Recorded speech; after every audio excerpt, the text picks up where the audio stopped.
Hey, everybody. Michael Rossi just put up the newest translation of the Putin Valdai form speech online. If you like to read it yourself, a lot of people said that on my last video. Just let me read this myself. You can either pause or mute this, or better yet, a link to his original video is in the description. But if you want to go for a walk and listen to Hillbilly American English read Vladimir Putin, clean up around the house, whatever, this is your place. So without further ado, here we go.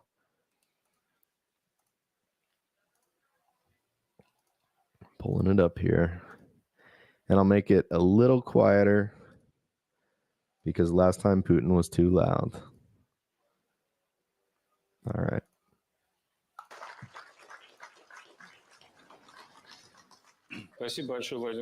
Fyodor Lukyanov. Thank you very much, Mr. President, for such an all-encompassing speech.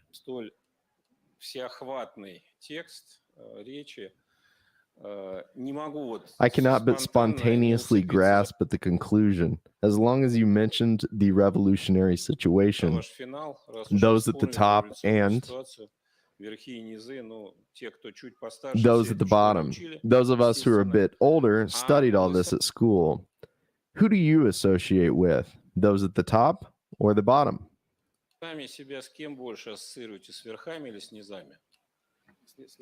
Putin with the bottom, of course. I am from the bottom. My mother was, as you know, I said it many times, that I come from a working family. My father was a foreman. He graduated from a vocational school. My mother did not receive education, even secondary. She was a mere worker and had many jobs. She worked as a nurse in a hospital and as a janitor and as a night watchman. She did not want to leave me in kindergarten or in the nursery. So therefore, I naturally am very sensitive. Thank God this has been the case until now, and I hope will continue to the pulse of what an ordinary person lives through. So on the global level, you are among those who don't want to live in the old way. At the global level, naturally, it is one of my responsibilities to monitor what is going on at the global level. I stand for what I just said, for democratic relations with regard to the interests of all participants in international communication, not just the interests of the so-called golden billion. I see. Last time we met exactly a year ago, the international environment was already tense, but when we look at last October compared to this one, it seems like an idyllic time. Much has changed over the past year. The world has literally turned upside down, as some say. For you personally, what has changed over this year in your perception of the world and the country?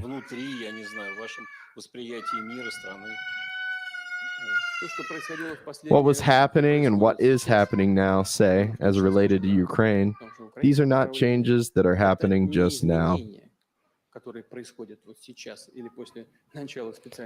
or that began after the launch of Russia's special military operation. No, all these changes have been happening for many years. Some pay attention to them, others do not, but these are tectonic changes in the entire world order. You know, these tectonic plates, they are in constant movement somewhere down there in the Earth's crust. Experts say that they are moving now and are always in motion, yet everything seems quiet. But changes are still happening, and then they collide. Energy accumulates, and when the plates shift, this causes an earthquake. The accumulation of this energy and its outburst have led to these current events.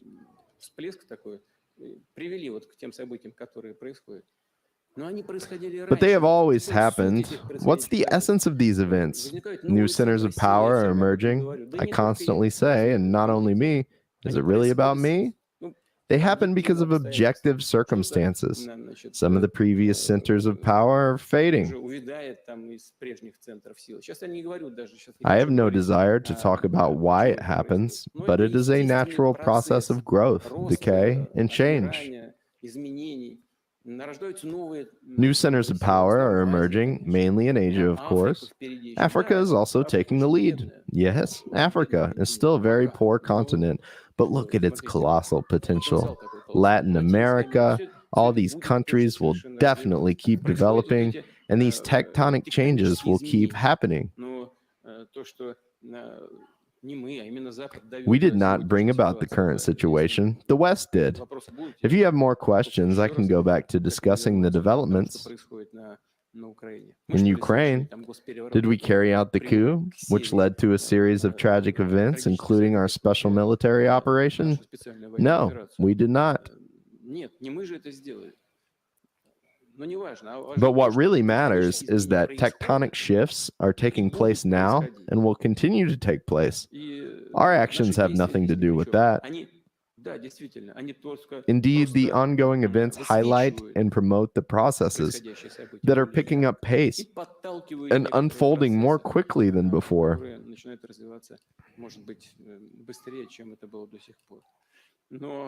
But in general, they are inevitable and would have taken place regardless of Russia's actions toward Ukraine.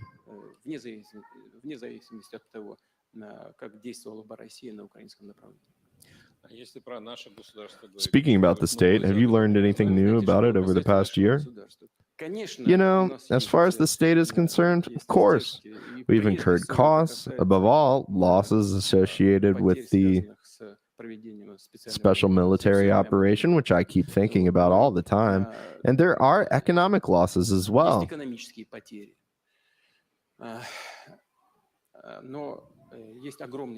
But there are enormous acquisitions, and what is happening now will, without any doubt, ultimately, I want to emphasize this, will ultimately be beneficial for Russia and its future.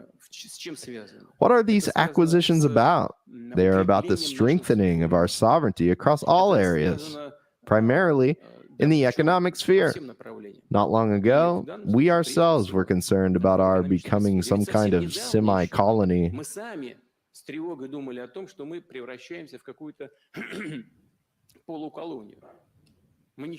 Where we were unable to do anything without our Western partners. We cannot perform financial transactions. We have no access to technology and markets or sources for acquiring the latest technology, nothing. All they need to do is snap their fingers for all that we have to fall apart. But no, nothing fell apart. And the basis of the Russian economy and the Russian Federation turned out to be much stronger than anyone may have thought, maybe even ourselves. This is an act of purification and understanding of our capabilities, the ability to quickly regroup given the circumstances, and the objective need not only to speed up the import substitution processes, but also to replace those who are leaving our market. It turned out that in most areas, our businesses are replacing those that are leaving. Those who depart are whispering in our ear, "We are leaving for a short while and we'll be back soon." Well, how are they going to accomplish that? They are selling multi-billion dollar properties for just $1. Why? They are reselling them to the management. What does this mean? It means they have reached an agreement with the management that they will return. What else could it be? Are they gifting these businesses to 2 or 3 individuals? Of course not. We know this sentiment. So this is critically important.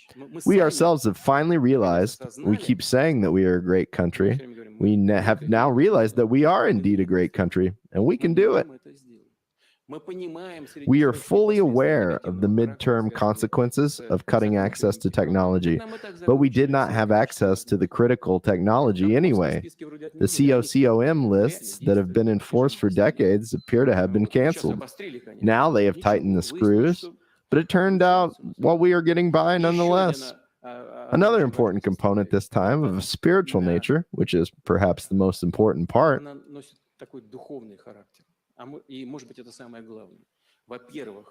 first, this motto, "We leave no one behind," actually sets deep in the heart of every Russian and in the other ethnic groups.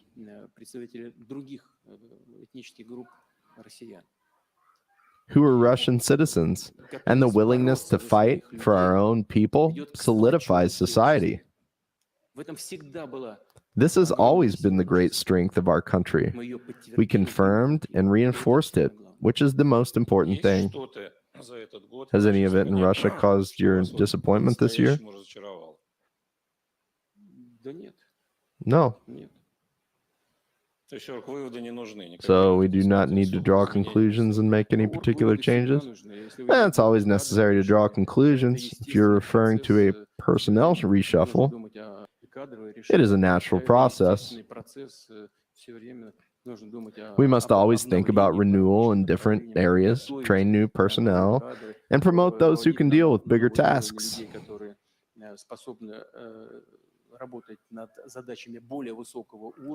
than those they dealt with before. Of course, this is a natural process. However, I cannot say that somebody has disappointed me or should be dismissed. No, of course not. Excellent. Mr. President, your decision to start a special military operation in February came as a big surprise for everyone, including the majority of Russian citizens. We know that you have described the logic and reasons for that decision many times. However, decisions of this importance are hardly ever made without a special motive. What happened before you made the decision? I've said this many times, and you will hardly hear anything new today. What happened? I will not speak about NATO's expansion to Ukraine, which was absolutely unacceptable to us, and everyone knew that, but simply disregarded our security interests. Yet another attempt we made late last year failed again.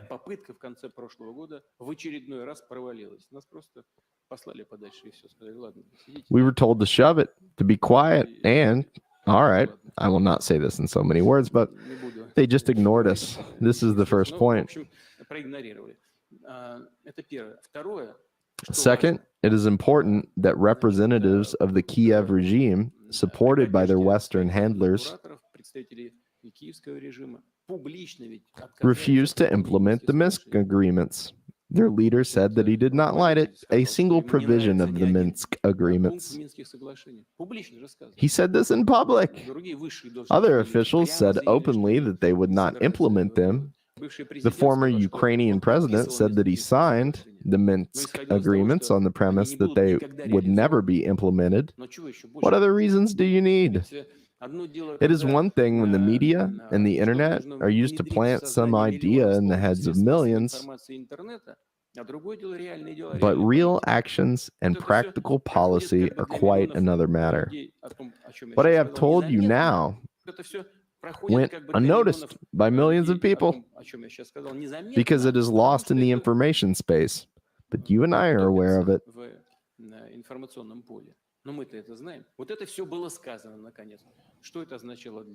All that was eventually said.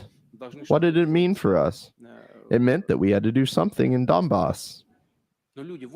People have been living under shell fire for 8 years, and the attacks continue to this day. By the way, but we had to take a decision for ourselves. What could it be? We could recognize their independence, but recognizing their independence and leaving them in the lurch was unacceptable. So we had to take the next step, which we did. To include them in the Russian state. They would not have survived alone. There is no doubt about that. What if we recognize them and make them part of the Russian state at their request? For we know what people think. But the shelling and Military operations planned by the Kiev regime continue and are inevitable. They have held 2 large-scale military operations. It is true that they did not succeed, but they were held. The shelling would certainly have continued. What could we do? Launch an operation. Why wait for them to be the first to do it? We knew that they were preparing to do it. Of course. This is the inevitable logic of events. We weren't the ones who invented this logic. Why did they need the 2014 coup d'etat in Ukraine in the first place? Yanukovych actually agreed to resign and hold an early election. It was clear that his chances, I hope Mr. Yanukovych won't feel offended, his chances were slim, if any. So what was the point of staging a bloody, anti-state, and unconstitutional coup in that situation? No idea. But there is only one answer: to show who's boss. Everyone, excuse me, my apologies to the ladies. Everyone sit quietly and keep your mouths shut. Just do what we say. I just can't explain it any other way. So they committed a coup d'etat, but people in Crimea or in Donbass refused to recognize it, and that eventually led to today's tragic events. Why couldn't the so-called West fulfill the agreements that were reached in Minsk? Yes, they told me personally in that situation, you too would have signed anything if you were put in such conditions. But still, they signed it. They signed it and insisted that the leaders of the republics of Donbass, unrecognized at the time, put their signatures on it too. And then they just murdered one of them, Zakharchenko. All these actions led to today's tragic events, and that's all there is to it.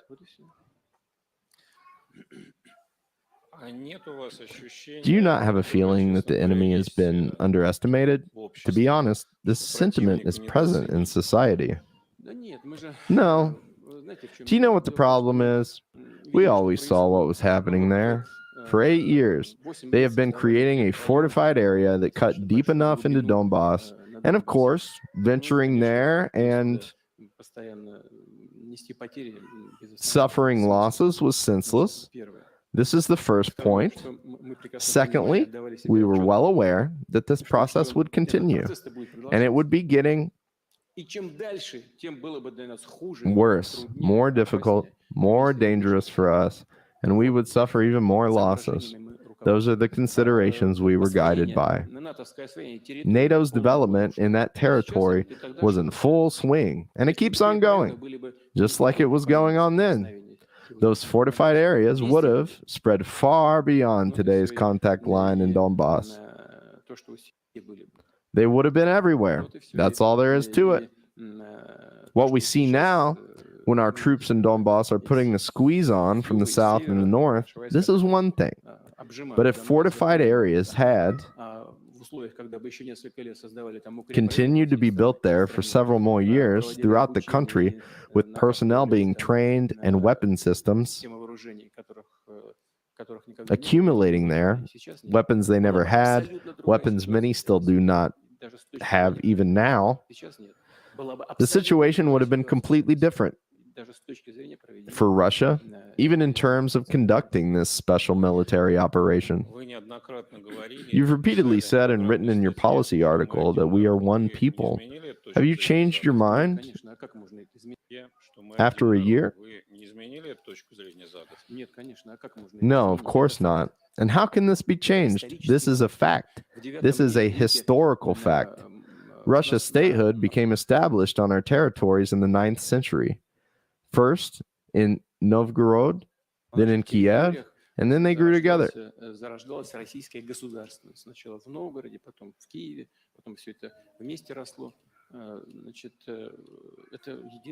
It is one nation. People spoke the same language, Old Russian, and changes only started to emerge, I believe, in the 14th or 15th century under Poland's influence because the western areas of the Russian state became parts of other countries.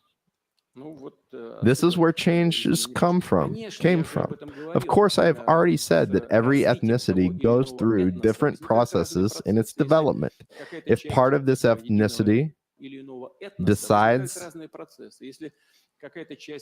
at a certain point that it has achieved a level when it becomes a different ethnicity, one can only respect it, of course.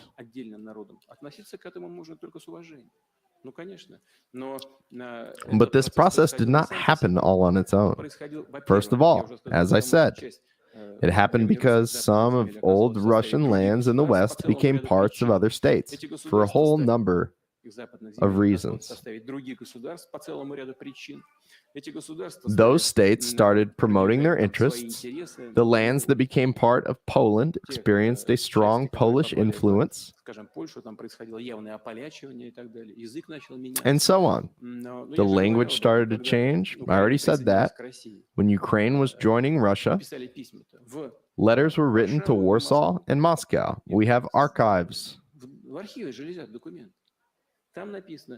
Those letters said, "We, Russian Orthodox Christians, would like to address you with the following matter." They asked Moscow to accept them into Russia and asked Poland to consider their interests and their Orthodox Christian customs. And yet, they called themselves Russian Orthodox Christians. I did not make this up. It was part of the nation that we now call Ukraine. Yes, then everything started happening according to its own laws. An enormous Russian empire was built.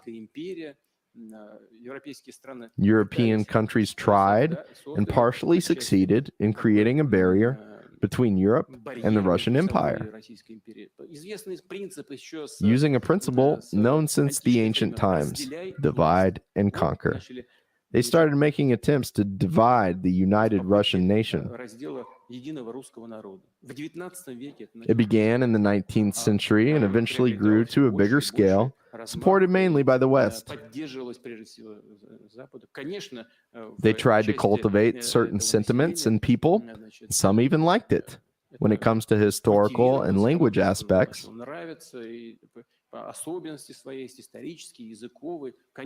of course, those sentiments were exploited exactly for the purpose I mentioned, to divide and conquer. It is nothing out of the ordinary.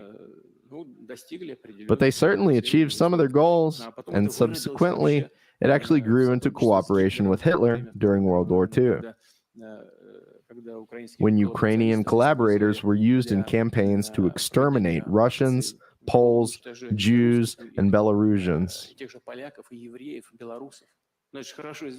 It is a well-known historical fact. Killing squads assigned Bandera followers with the dirtiest and bloodiest jobs. It is all part of history.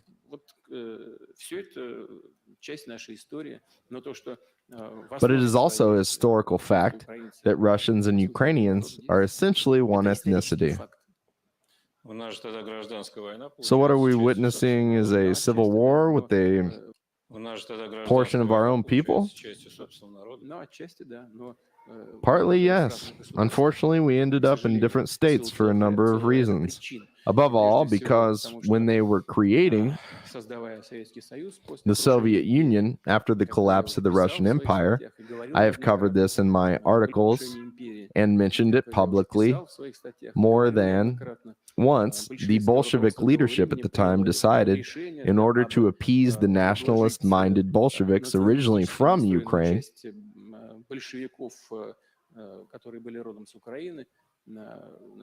to give them some originally Russian historical lands without asking the people who lived there. They let them have all of Malorussia, Little Russia, the entire Black Sea region, and all of Donbass. At first, they decided to make Donbass part of Russia, but then a delegation from Ukraine came to see Vladimir Lenin and then summoned a representative from Donbass and told them the Donbass matter should be reconsidered, and it was, with the Donbass going to Ukraine. In this sense, Ukraine, of course, is an artificially created state, all the more so after World War II. This is also a historical fact. Stalin suddenly made several Polish, Hungarian, and Romanian territories part of Ukraine,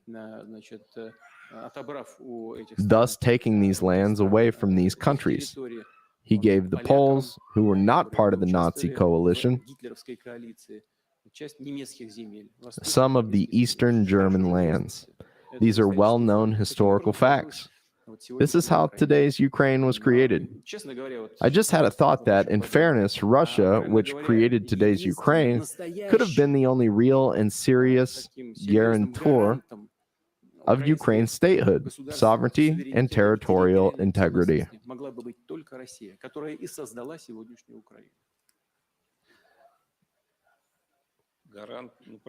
I remember there was a discussion about the guarantors back in the spring, but then it all went away.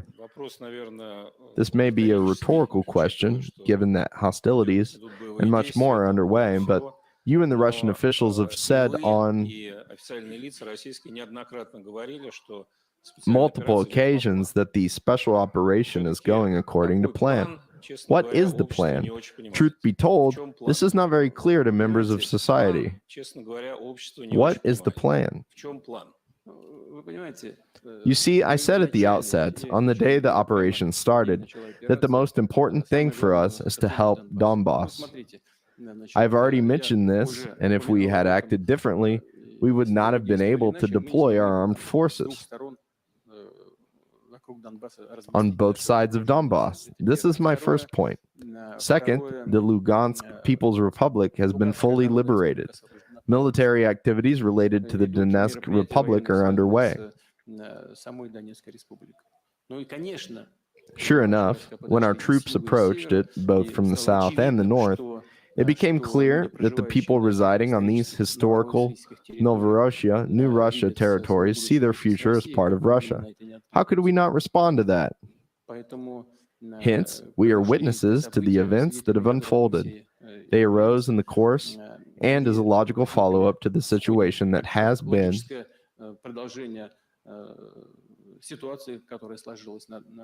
taking shape up to this point. But the plan was there, and the goal is to help the people of Donbass. This is the premise under which we are operating.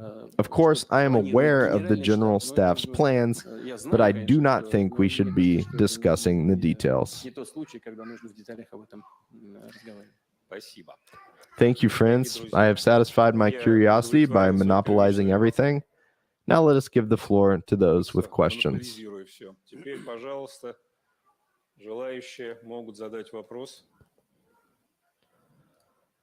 Okay. Well, Mark is a professor. I am a high school English teacher, and I'm also working class like Putin, who grew up working class. So if you heard my child having fun in the background, I will not apologize for her because I absolutely love my 2-year-old and my 5-year-old. And I'm going to put real quick buy me a coffee. 1 shill per stream. I have 3 members. You can be number 4. That would be cool. I had one person say hi from Argentina. There's my link there. And I'm going to go get my kids ready for bed so I can teach tomorrow. Thank you all. And subscribe. My last video did fantastic. I never expected that for the first part of this speech. So this was part 2. Mark is teaching, translating. When he gets part 3 up, I will read it immediately and put it up for you. And so be sure to subscribe so you guys can see that when it hits. All right. I love y'all. I hope you have a good night.